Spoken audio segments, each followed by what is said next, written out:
में गुणों का विकास जो होता है या हमारे अंदर जो सद्गुण होते हैं वह हमारी जीवन शैली से ही आता है और हमारी जीवन शैली से ही हमारे जो दोष हैं वह दूर होते हैं और सद्गुण जो है वह आते हैं। तो इस विषय में भारतीय मनुष्यों की जो जीवन शैली थी वह उसके चार आधार स्तंभ थे। वे चार आधार स्तंभ कौन थे? तो आहार, विहार, विचार और व्यवहार। आज का जो मेरा व्याख्यान है यह इन्हीं चार आधार स्तंभों पर जो है वह आश्रित है। उस समय क्या था कि सर्वप्रथम स्वस्थ तन की परिकल्पना की गई। जब हम स्वस्थ तन अपना बनाएंगे तभी हमारे अंदर जो है स्वस्थ विचार उत्पन्न होंगे। तो स्वस्थ तन कैसे आएगा? तो स्वस्थ आहार से आएगा। आहार कैसा हो, इसमें हमारा मार्गदर्शन जो है आयुर्वेद करता है। जब हम आयुर्वेद की दृष्टि से आहार ग्रहण करते हैं उसमें भी क्या है कि आयुर्वेद की दृष्टि से प्रत्येक व्यक्ति का, यहां मैं यह आपको बता देना चाहता हूं कि शैक्षणिक संस्थाओं के आंतरिक गुणवत्ता में हमारा केंद्र बिंदु कौन होगा? हमारे अध्यापक होंगे, छात्र होंगे और जो कर्मचारी हैं वो होंगे।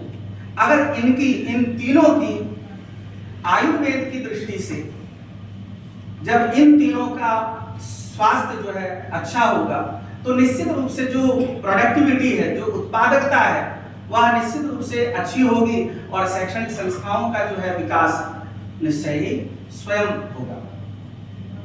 तो आहार शुद्धो सत्व शुद्धि, योग दर्शन इसमें सहायक है। आहार शुद्धो सत्व शुद्धि सत्व शुद्धो ध्रुवा स्मृति, ये योग दर्शन का मत है। तो आयुर्वेद का सहायक एक तरह से हम योग दर्शन को भी कहते हैं। तो जब हमारा आहार आयुर्वेद की दृष्टि से, उसमें क्या हम ध्यान देंगे कि प्रत्येक, आयुर्वेद कहता है कि प्रत्येक व्यक्ति की जो प्रकृति है वह अलग है। किसी में वात की अधिकता है, किसी में पित्त की, किसी में कफ की। तो जो त्रिदोष वहां कहा गया है, इस त्रिदोष की दृष्टि से जब हम विचार करेंगे तो उसके अनुसार से सभी के लिए आहार की व्यवस्था कही गई है और उस हिसाब से जब हम आहार ग्रहण करेंगे तो हमारा तन जो है स्वस्थ होगा। तन अगर स्वस्थ होगा तो हमारे विचार भी जो है वह स्वस्थ होंगे।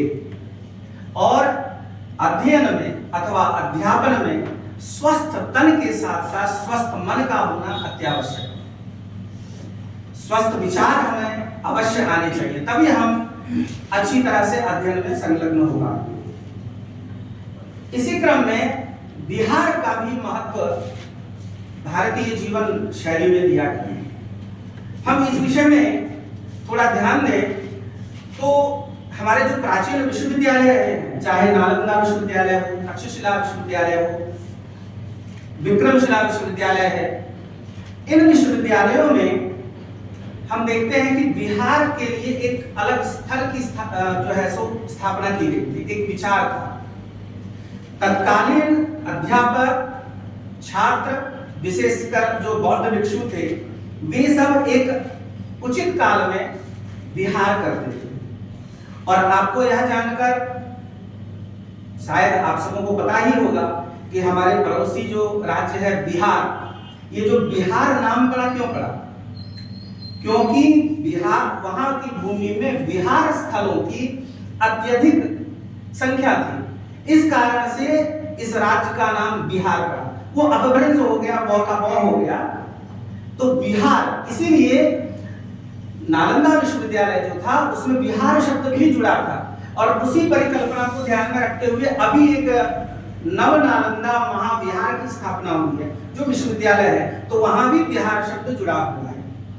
मतलब तत्कालीन आचार्यों ने उस समय की जो सामाजिक व्यवस्था थी, जो शैक्षिक व्यवस्था थी, उसमें बिहार को अत्यधिक महत्व दिया था। मतलब हमारा जो भ्रमण का जो स्थान हो वो ऐसा हो जिससे हमारा तन भी स्वस्थ हो, मन भी स्वस्थ हो।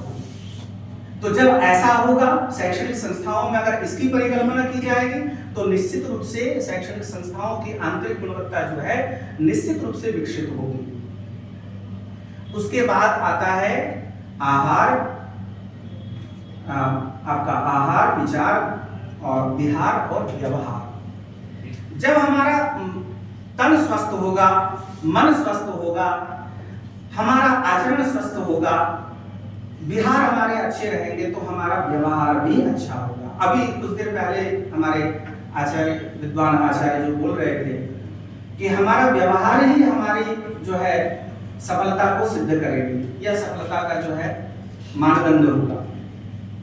इसीलिए गीता में कहा गया है युक्ताहार विहारस्य युक्त चेष्टस्य कर्मसु युक्त स्वप्नावबोधस्य योगो भवति दुःखः। यह एक मूल मंत्र है, आप सभी इस पद्य को जो है स्मरण कर लीजिए, आपके लिए एक पाथेय होगा। युक्ताहार विहारस्य, युक्त आहार करना है। युक्त आहार को कौन बताएगा? वो आयुर्वेद बताएगा। युक्त चेष्टस्य कर्मसु युक्त स्वप्नावबोधस्य। यहाँ पर क्या है कि आपकी पूरी दिनचर्या जो है सो इस श्लोक में दी गई है। आपको समय पर सोना है, समय पर जागना है, समय पर जो है सो सभी कर्म अपने जो है सो संपादित करने हैं। तो इस प्रकार आहार, विहार और आहार, विचार, विहार, व्यवहार, इन सबों को अगर हम शुद्ध करेंगे तो हमारा निश्चित रूप से जो है शैक्षणिक अपना विकास के साथ साथ शैक्षणिक संस्थान का भी विकास होगा। व्यवहार को बदलने के लिए, अपने व्यवहार को अच्छे करने के लिए हमें क्या करना होगा? तो व्यवहार के लिए आयुर्वेद में भी बहुत सारा विधान है। जब किसी विद्वान आयुर्वेद के विद्वान के साथ आप चर्चा करेंगे तो आपको वो बताएंगे कि जगह जगह पर जो है सो आपके व्यवहार के बारे में भी वहां पर चर्चा की गई है। वैसे भारतीय ज्ञान प्रणाली की दृष्टि से, भारतीय ज्ञान परंपरा की दृष्टि से स्मृति ग्रंथ, नीति शास्त्र, भर्तृहरि नीति शास्त्र आदि जो है, अर्थशास्त्र एवं ज्योतिष आदि ग्रंथ जो है व्यवहार शास्त्र कहलाते हैं। अतः इन ग्रंथों में मानवीय व्यवहार को इतने सुंदर ढंग से समझाया गया है जो कि अन्यत्र प्राप्त नहीं है। तो इस दृष्टि से हम देखें तो हमारा ये चारों अगर शुद्ध होगा तो निश्चित रूप से शैक्षणिक संस्थाओं का जो है विकास होगा। मैं थोड़ा सा आयुर्वेद के ऊपर जो है, भारतीय ज्ञान परंपरा में आयुर्वेद एक आधार स्तंभ है, इसलिए मैं बहुत ज्यादा अपने इस आलेख को नहीं पढ़ूंगा। आयुर्वेद क्या है नहीं है इन सबको ना कहते हुए मैं सीधे जो है सो कुछ दो चार बिंदु हैं जिसको संक्षेप में आप सबको बताना चाहूंगा, जिसमें आयुर्वेद की भूमिका क्या होगी, ये हमारा मुख्य विषय है। स्वास्थ्यप्रद वातावरण, जैसा कि मैंने अभी पहले भी कहा वही बात मैं यहाँ कह रहा हूं, लेकिन थोड़ा प्रमाण के साथ। जैसे आयुर्वेदिक सिद्धांतों के अनुसार वातावरण का संतुलन मनुष्य के शारीरिक और मानसिक स्वास्थ्य पर प्रभाव डालता है। तो शैक्षणिक संस्थान यदि वात, पित्त और कफ के संतुलन को ध्यान में रखते हुए भवन निर्माण, वेंटिलेशन, प्रकाश की व्यवस्था और हरियाली को बढ़ावा दे तो एक सकारात्मक शिक्षण वातावरण बनाया जा सकता है। जैसा कि कहा गया है, जब हम ऐसे वातावरण में रहेंगे तो हम स्वस्थ कहलाएंगे। सामान्यतः एक प्रश्न होना चाहिए कि स्वस्थ कौन है, तो आयुर्वेद में इसके बारे में कहा गया है कि समदोषः समाग्निश्च समधातु मलक्रियः प्रसन्नात्मेन्द्रियमनाः स्वस्थ इत्यभिधीयते। कौन व्यक्ति स्वस्थ है, इसके लिए आयुर्वेद का यह लक्षण है कि समदोषः, त्रिदोष जो है कफ, वात, पित्त, ये तीनों जो हैं जिसके समान हो, संतुलन हो, समान हो का मतलब संतुलित हो। समाग्निश्च, वहां पर 7 प्रकार की अग्नियां मानी गई हैं, तो ये समान हो। धातु भी इस तरह से माने गए हैं, ये धातु भी समान हो। और मलक्रिया आदि जो है जो प्रतिदिन करता हो, और प्रसन्नात्मेन्द्रियमना, ये सबसे बड़ी बात है। अभी वर्ल्ड हैप्पीनेस स्टेटस जो है वो 146 या 47 देशों का हुआ है, जिसमें कि भारत 126वें स्थान पर। किसमें? कि यहाँ के लोग कितने प्रसन्न हैं। अब यहाँ देखिए, भारतीय ज्ञान परंपरा की दृष्टि से अगर हम देखें तो आयुर्वेद में पहले ही इस बात को कहा दिया गया है कि जो व्यक्ति प्रसन्न है वह स्वस्थ है। लेकिन अभी जो रिसर्च हुआ है उसके अनुसार हमारा देश 126वें स्थान पर है। इसका मतलब है कि यहाँ के लोग जो है प्रसन्न नहीं है। क्यों नहीं है? तो हमारी जीवन शैली के कारण हम प्रसन्न नहीं है। लगभग 7.5 करोड़ लोग, 8 करोड़ के करीब हम बोल सकते हैं कि यहाँ के लोग जो है मधुमेह से पीड़ित हैं। इसी तरह हाइपरटेंशन के जो शिकार हैं, लगभग 20 करोड़ लोग जो है हाइपरटेंशन के शिकार हैं। इन सभी समस्याओं को, ये कहां से शुरू होता है? ये हमारे विद्यालयों से, ये हमारे महाविद्यालयों में जो छात्र हैं वहीं से शुरू होता है।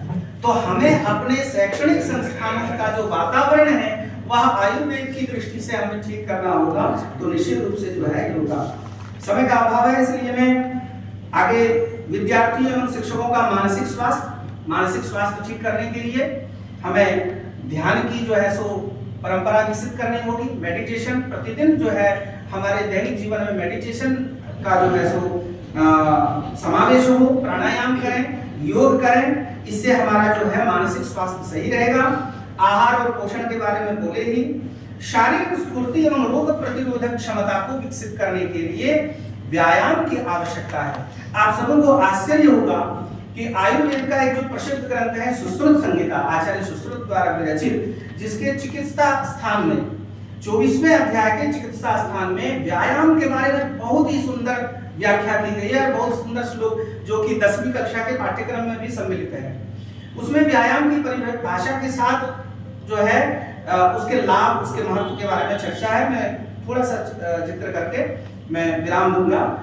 व्यायाम किसे कहते हैं? शरीरायास जननं कर्म व्यायाम संगीतम तत्कृत्वा सुखम देहम विमृत्ययात् समन्ततः। शरीरायास जननम कर्म, जो शरीर के परिश्रम से किया गया कोई कर्म है उसे व्यायाम कहते हैं। हालांकि यहाँ पर विशेष कर्म ही लिया जाएगा जो व्यायाम के लिए किया जाता है। तो इस तरह का जो है कार्य वह व्यायाम है। और व्यायाम के लाभ क्या हैं? तो शरीरोपचय कांतिर गात्राणाम सुविभक्तता दीप्ताग्नित्वम अनालस्यम स्थिरत्वम लाघवम मृजा। आज जितने भी रोग के कारण हैं, जो भी अभी हमने बताया, उसका यही कारण है कि हम भारतीय ज्ञान परंपरा की दृष्टि से नहीं चल रहे हैं। यहाँ देखिए कितना स्पष्ट कहा कि व्यायाम से शरीरोपचयः, शरीरस्य उपचयः, शरीर की वृद्धि यानी शरीर का विकास होता है। कांति, चमक, गात्राणाम सुविभक्तता, जिसको हम 6 पैक बोलते हैं। हमारे गात्र, हमारे जो शरीर के अंग हैं, वह जो है सो अपने अपने आकार लेते हैं जब हम व्यायाम करते हैं। सर इसको व्यूढ़रस्कम कुशस्कंधम जी महात्मना जी बिल्कुल। दीप्ताग्नित्वम, हमारी जठराग्नि जो है दीप्त होती है। आज आप बहुतों को कहेंगे भूख नहीं लगती है, आप परिश्रम करें तो तब तो आपको भूख लगेगी। दीप्ताग्नित्वम अनालस्यम, आलस्य क्यों आता है? आप एकदम बैठे रहेंगे, कुछ कर्म नहीं करेंगे तो आलस्य तो आएगा ही। और जब व्यायाम करेंगे तो यह आलस्य भी दूर होगा। स्थिरत्वम, हमारे अंदर स्थिरता। लाघवम, हल्कापन, जब आप व्यायाम कीजिए, आप एक बार साइकिल चला लीजिए, आप दौड़ लीजिए, आप देखिए शरीर में हल्कापन आता है क्या नहीं। मृजा, और अंततः आरोग्य आपको प्राप्त होता है। तो इसमें बहुत सारी बातें हैं, व्यायाम की बहुत बातें कही गई हैं, थोड़ा विषय विस्तार हो जाएगा। तो मेरा ये मानना है कि अगर हम इन सभी उपायों को अपने शैक्षणिक संस्थानों में करते हैं तो निश्चित रूप से शैक्षणिक संस्थानों का विकास होगा। संस्कार और नैतिक शिक्षा, अंत में संस्कार और नैतिक शिक्षा, आयुर्वेद में भी नैतिक शिक्षा के बारे में कहा गया है। मैं अंत में एक सुझाव देना चाहूंगा कि सभी शैक्षणिक संस्थानों में ये जो है किया जाना चाहिए। कम से कम, चूंकि मैं यहाँ आया हूँ तो मेरा ये मानना है कि वर्ष में एक बार किसी उत्तम आयुर्वेद के विद्वान को बुलाकर साप्ताहिक एक जो है कार्यशाला छात्रों और शिक्षकों के लिए रखिए, जिसमें कि ज्ञान मतलब हमें देना नहीं है जो एक पुस्तकीय ज्ञान है, ग्रंथ का ज्ञान है, वो नहीं, बल्कि व्यावहारिक जो हमारे लिए उपयोग हो, छात्रों के लिए अच्छा हो, शिक्षकों के लिए अच्छा हो, जिससे शिक्षकों का, छात्रों का मानसिक शारीरिक जो है स्वास्थ्य बढ़े। उसके लिए एक साप्ताहिक कार्यशाला हो जिसमें कि पथ्यापथ्य विचार हो, जिसमें कि प्रत्येक छात्र का त्रिदोष परीक्षण भी हो जाए कि किसमें कफ की अधिकता है, किसमें वात की अधिकता है, तो उसको क्या आहार लेना है, उसको किस प्रकार का व्यायाम करना चाहिए, उसकी दिनचर्या कैसी हो, इस तरह का अगर हो तो निश्चित रूप से आप इसका जो है सुपरिणाम पाएंगे। आप सबों ने मुझे बुलाया, मैं अत्यंत प्रसन्न हूँ और गौरवान्वित हूँ कि यहाँ के मैं भूतपूर्व छात्र हूँ और आज इस प्रकार आप सबों के सामने उपस्थित होकर छात्र नहीं पाया, यहाँ के लिए अध्यापक हुआ करते थे। जी, मैं कुछ दिन तक अध्यापक के रूप में भी रहा। में थे तो